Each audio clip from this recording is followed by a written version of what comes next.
We're at a stage in the One Piece story where we're learning about the most powerful crews of the earlier ages, and this really puts the strength of a Yonko crew in a new perspective. And this got me thinking, Luffy's crew is surprisingly weak compared to the caliber of Rock's, Roger, or even Shanks' crew. In fact, many of the Straw Hats haven't even mastered basic Haki. So in today's video, I'll be exploring why Luffy doesn't teach Haki to the rest of his crew. Let's start off by understanding exactly what Haki is. There's observation Haki, which allows users to sense the presence of others and gauge their strength and intent. Armament Haki basically functions like armor, allowing users to harden their bodies or weapons while in combat. Both of these types can theoretically be learned by anyone, but there are advanced forms of each, like future sight observation Haki, that only skilled combatants can master. The final type is Conqueror's Haki, which cannot be unlocked through training and is only found in 1 in 1 million people. And this brings us to the first reason why Luffy doesn't try teaching his crew. Most of the time, Haki needs to be awakened naturally. Think about how every major Haki moment in the series happens. Kobe unlocks observation Haki in the middle of Marineford,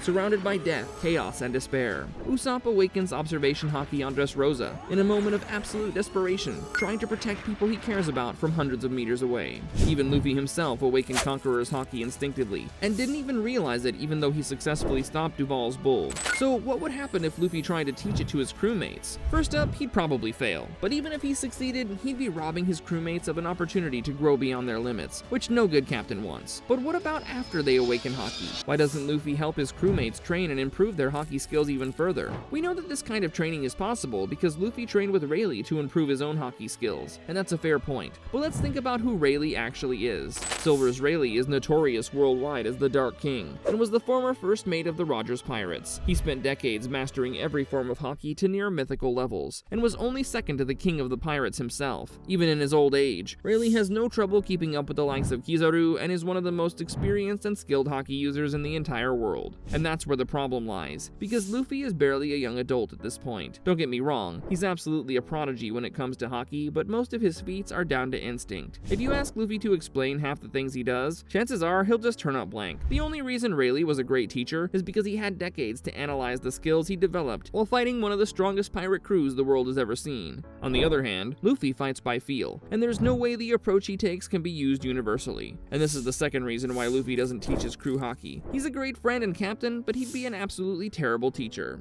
We know that outside of combat, Luffy's intelligence isn't exactly the greatest, and he's often more driven by his heart and stomach than his brain. If anyone on the Straw Hat crew should be teaching Haki, it's Jinbei. Think about it. The guy's a veteran pirate who used to be on the Big Mom Pirates, a master of fishman karate, and also highly skilled in armament and observation Haki. He already serves as an advisor and a strategist on the crew, so once crewmates had their Haki awakening moments, Jinbei would be the best person to approach, not Luffy. And this brings us to the third reason why Luffy doesn't teach his crewmates Haki. He doesn't really see them as combatants. Look at how Luffy builds his crew. He recruits them for specific roles instead of hiring warriors. The only member who was always a combat specialist is Zoro, but even he was brought on as Luffy's first mate, not as a fighter. Sanji is the strongest fighter on the crew after Zoro, but all Luffy expects him to do is make delicious food. Nami was brought onto the crew after Luffy realized they'll need a navigator to balance out Zoro's horrible sense of direction. Similarly, Chopper is a doctor, Frankie is a shipwright, Robin is an archaeologist, Brook is a musician, and Jinbei is a helmsman. When Luffy asks someone to join his crew, he's not looking at their battle stats. He's looking at their personality, how well they fit in with the crew, and whether their dreams are in line with his own. In Luffy's eyes, his crewmates are not combatants who need to be leveled up. They're his irreplaceable friends who each carry something more unique than any type of Haki. But just seeing them in different roles doesn't feel like a good enough reason not to teach them Haki. After all, the crew will always be in danger, and knowing Haki would at least help them defend themselves. Which brings me to my fourth and final reason why Luffy doesn't go around training his crew. Every single Straw Hat has a completely unique power system, and they don't need Haki to grow in the same way that Luffy does. Let's start with Zoro, because he's actually a specialist warrior. Zoro develops his swordsmanship through new styles like the 9-sword and Foxfire style, going beyond his original 3-sword style. Armament and Conqueror's Haki do complement his combat skills,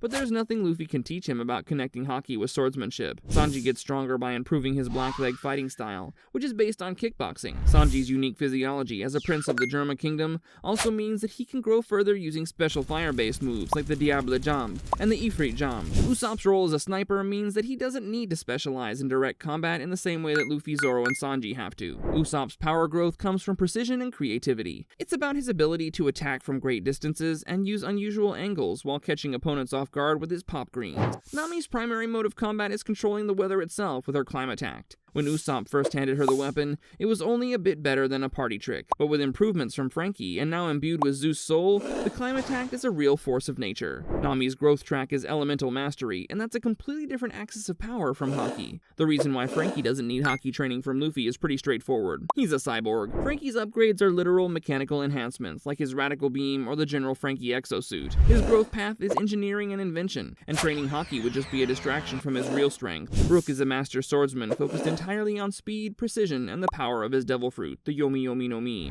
Given that Brook doesn't even have a physical body, it's unclear whether Haki would actually help him.